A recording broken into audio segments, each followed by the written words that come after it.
प्यारे बच्चों, आप सभी का स्वागत है। आज जो हमारा विषय हमने लिया है वो है लिपि, उनकी भाषाएं तथा भाषा परिवार। एक एक प्रश्न के लिए हम एक एक क्लास तैयार कर रहे हैं। एक या दो प्रश्न हमारी हर क्लास से आने वाले हैं परीक्षा के अंदर। जितनी हमने अब तक कक्षाएं कराई हैं, 6 क्लासेस हमारी हो चुकी हैं, आज 7वीं है। उन सब में अति महत्वपूर्ण बिंदुओं को हमने शामिल किया है, जिससे आप लोगों को परीक्षा हॉल में बैठकर दिक्कत ना हो, ऐसा ना लगे कि ये कहाँ से आ गया। तो आज हम बात करेंगे लिपि, उनकी भाषाएं तथा भाषा परिवारों की। शुरू करते हैं। मुख से निकलने वाली ध्वनि को जिन चिन्हों के द्वारा मुख से निकलने वाली ध्वनि को जिन चिन्हों के द्वारा व्यक्त किया जाता है उसे लिपि कहते हैं। अब यहां एक बात समझने की है कि हम लोग लिखते हैं क, यानी कि प्राचीन काल में विद्वानों ने जब मुंह से क की आवाज निकली तो उसको इस तरह व्यक्त किया। अगर वो विद्वान इसे ऐसे ना लिख के वो हमसे कहते कि ये हमने लिख दिया, इसको ऐसे मिला लो, इसको ऐसे मिला लो और ये हो गया आपका क। अगर उन्होंने ये चिन्ह बनाया होता विद्वानों ने तो हम इसको क पढ़ रहे होते हैं। आ सबको पता है ऐसे लिखा जाता है। क्यों? क्योंकि जब लिपि बनाई विद्वानों ने चिन्ह दिया आ को, तो ये वाला चिन्ह दिया। अब वो ये चिन्ह ना देके अगर इसको ऐसे लिख दिए होते तो हम इसको भी आ पढ़ रहे होते। अगर ऐसे ना लिख के वो ये लिख के और यहां डंडा लगा दिए होते और यहां से कहीं को मोड़ दिया होता, हमसे कहते यह आ है, ये क्या है आ, तो हम इसको आ पढ़ रहे होते। यानी कि विद्वानों ने मुख से निकलने वाली ध्वनि को जिन चिन्हों के द्वारा व्यक्त किया है उन चिन्हों को हम लिपि कहते हैं। ठीक है बच्चों। हिंदी भाषा ये हमारी भाषा है, इसकी लिपि देवनागरी है।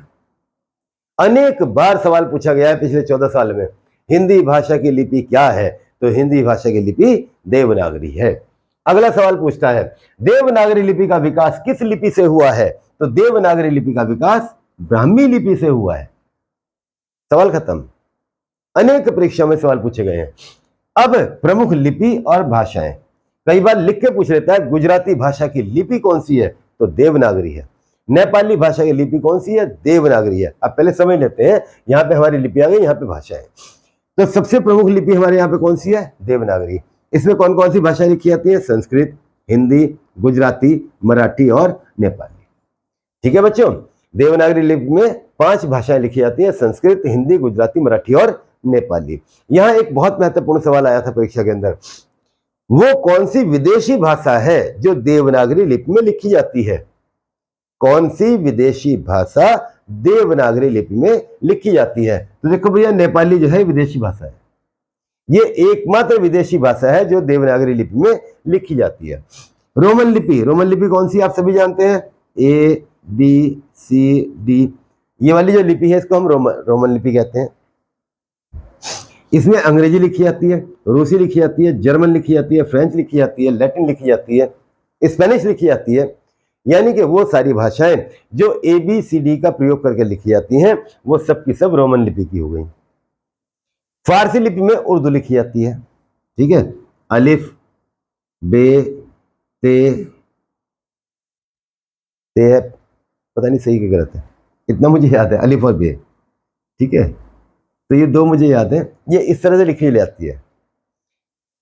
फारसी लिपि है ये, इसमें कौन सी भाषा लिखी जाती है? उर्दू लिखी जाती है। गुरुमुखी लिपि, इसमें लिखी जाती है पंजाबी भाषा। अब यहां एक बहुत महत्वपूर्ण सवाल, गुरुमुखी लिपि का आविष्कार किसने किया? कई बार परीक्षा में आ चुका है। तो गुरुमुखी लिपि का आविष्कार किया है गुरु अंगद देव ने। गुरु अंगद देव। ठीक है, गुरुमुखी लिपि का आविष्कार किसने किया है? गुरु अंगद देव। अब एक सवाल और पूछा गया, गुरु अंगद देव का वास्तविक नाम क्या था? तो गुरु अंगद देव का वास्तविक नाम था लहना। ये गुरु नानक देव के प्रिय शिष्य थे। ठीक है, तो गुरुमुखी लिपि का आविष्कार गुरु अंगद देव ने किया है और इनका वास्तविक नाम लहना था। इसमें हमारी पंजाबी भाषा लिखी जाती है। चीनी भाषा की लिपि मंदारिन है, तमिल भाषा की लिपि तमिल है और बंगाली भाषा की लिपि बांग्ला है। ये प्रमुख भाषाएं मैंने आपको बता दी और उनकी लिपियां बता दी। इनमें से आपको एक सवाल परीक्षाओं के अंदर घूम घूम के कहीं ना कहीं से मिल ही जाता है। आगे बढ़ते हैं।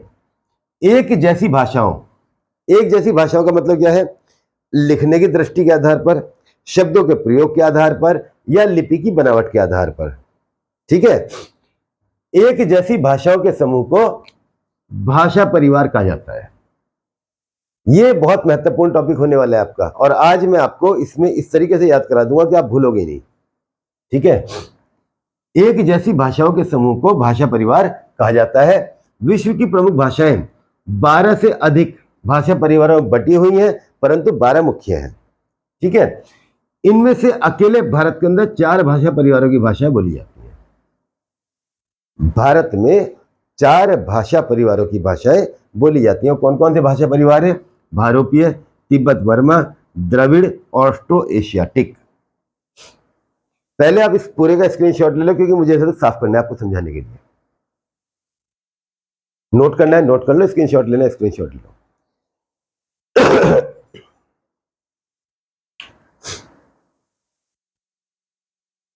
चलिए,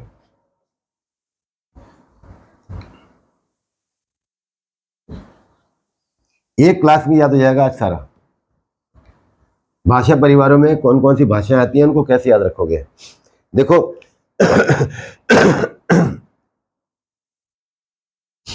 इसे इस तरह समझना कि ये भारत का नक्शा है। ज्यादा डिटेल में मत जाना, क्योंकि बहुत अच्छी ड्राइंग मेरी नहीं रही है।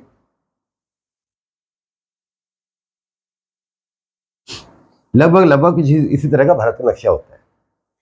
तो भारत में यूरोपीय लोग आए।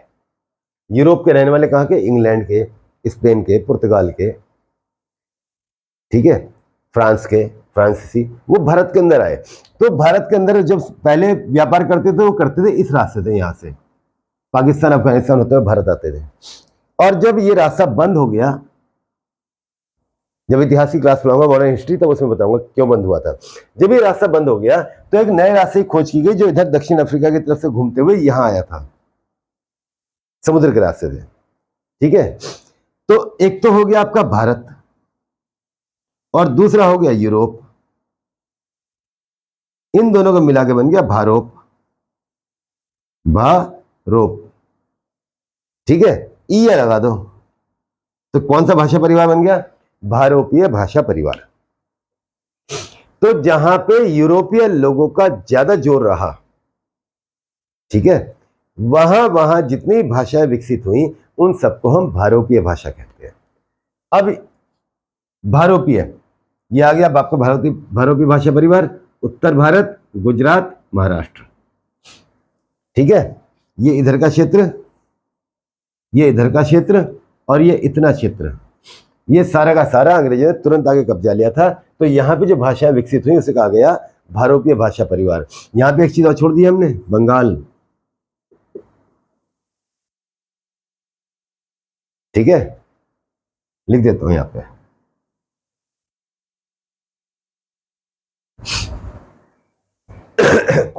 दूसरा भाषा परिवार है तिब्बत बर्मा भाषा परिवार। तो यहां इधर नेपाल के ऊपर की साइड में, यहां तो है तिब्बत, भारत का पड़ोसी देश, और यहां पे है बर्मा। आजकल इसको म्यांमार कहा जाता है। क्या कहा जाता है? म्यांमार। इसका पुराना नाम है बर्मा। तो तिब्बत और बर्मा को मिला के एक भाषा परिवार बना, जिसका नाम है तिब्बत बर्मा भाषा परिवार। ठीक है, अब बर्मा से लगे हुए जो हमारे राज्य हैं यहाँ पे 7 सिस्टर्स, उन 7 सिस्टर्स के अंदर जो भाषा बोली जाएगी, वो कहलाएगी हमारी तिब्बत बर्मा भाषा परिवार की। जैसे मिजोरम में मिजो बोली जाती है, नागालैंड में नागा बोली जाती है, ठीक है, और मेघालय में हमारी गारो और खासी बोली जाती है, जयंतिया बोली जाती है। तो ये जो भाषाएं हैं, ये सब की सब आपकी तिब्बत बर्मा भाषा परिवार की भाषाएं हैं। ठीक है, आगे आता है द्रविड़ भाषा परिवार। ये नीचे का हिस्सा, यहां से लेके इधर को, केरल में कन्नड़, कर्नाटक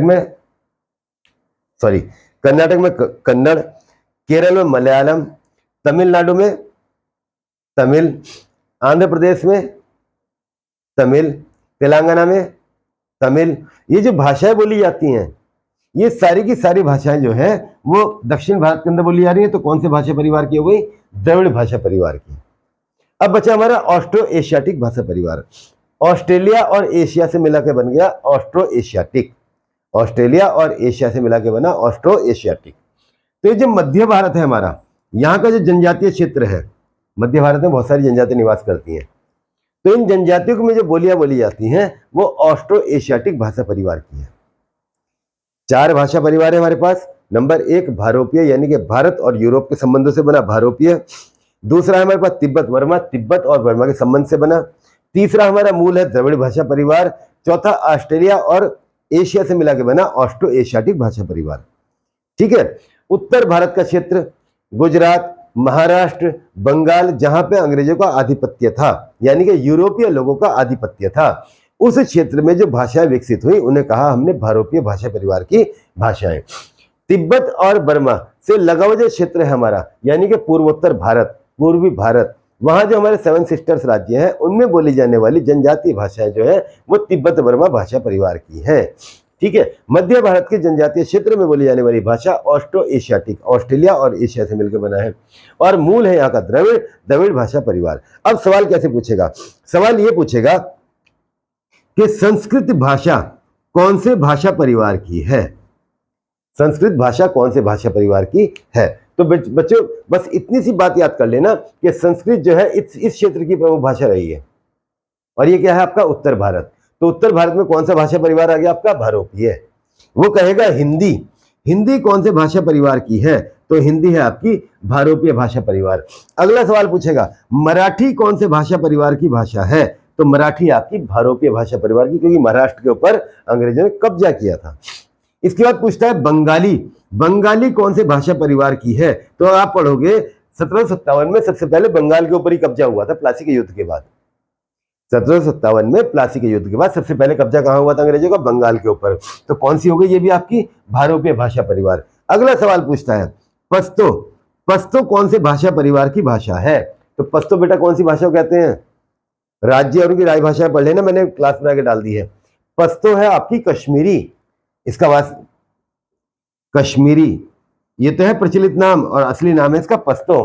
तो पश्तो कौन से भाषा परिवार की है? तो पश्तो कहां है आपका? उत्तर प्रदेश के अंदर। कौन सा भाषा परिवार हो गया आपका? भारोपीय। पंजाबी कौन से भाषा परिवार की है? भारोपीय। ठीक है। हिमाचली कौन से भाषा परिवार की है? भारोपीय। हरियाणवी कौन से भाषा परिवार की है? भारोपीय। गुजराती कौन से भाषा परिवार की है? भारोपीय। ठीक। गोवा में कोंकणी बोली जाती है, कौन से भाषा परिवार की है? भारोपीय, क्योंकि गोवा के ऊपर सबसे पहले अधिकार किया था पुर्तगालियों ने, और सबसे लास्ट में खाली हुआ है 1961 में। गोवा ही सबसे लास्ट में खाली हुआ है। सबसे पहले कब्जा पुर्तगालियों ने गोवा के ऊपर किया था, और सबसे लास्ट में जो आजाद हुआ है वो गोवा ही आजाद हुआ है। कई बार जीएस में पूछ लेता है कि भारत का वो कौन सा स्थान है जहां सबसे पहले यूरोपीय आकर बसे थे? तो वो था गोवा, और सबसे बाद में जो हमारे देश में शामिल हुआ, खाली हुआ, वो क्या था? गोवा। ठीक है। तो गोवा में जो भाषा बोली जाती है कोंकणी, कौन से भाषा परिवार की है? भारोपीय भाषा परिवार की है। इतनी बात समझ में आ गई। अब आता है दूसरा, तिब्बत बर्मा। वो पूछेगा मिजो कौन से भाषा परिवार की है? यहाँ मिजोरम है ना, मिजो कौन से भाषा परिवार की है? तो तिब्बत और बर्मा से लगा हुआ है। ठीक है। खासी कौन से भाषा परिवार की है? कहां लगा हुआ है? तिब्बत बर्मा से लगा हुआ है, तो तिब्बत बर्मा भाषा परिवार। नीचे आ जाइए, मलयालम कौन से भाषा परिवार की है? द्रविड़ भाषा परिवार की। तमिल कौन से भाषा परिवार की है? द्रविड़ भाषा परिवार की। कन्नड़ कौन से भाषा परिवार की है? ये भी तमिल भाषा द्रविड़ भाषा परिवार की है। ठीक है बच्चों। मध्य भारत का जनजातीय क्षेत्र, वहां पे ऑस्ट्रो एशियाटिक भाषाएं बोली जाती है। उम्मीद करता हूं कि आज की क्लास आपको बहुत उपयोगी लगी होगी, आपको समझ में आई होगी। अगर आप इसी तरह उपयोगी वीडियोस हमारे साथ देखना चाहते हैं तो हमारे साथ बने रहिए, हमारे चैनल पर बने रहिए। धन्यवाद बच्चों।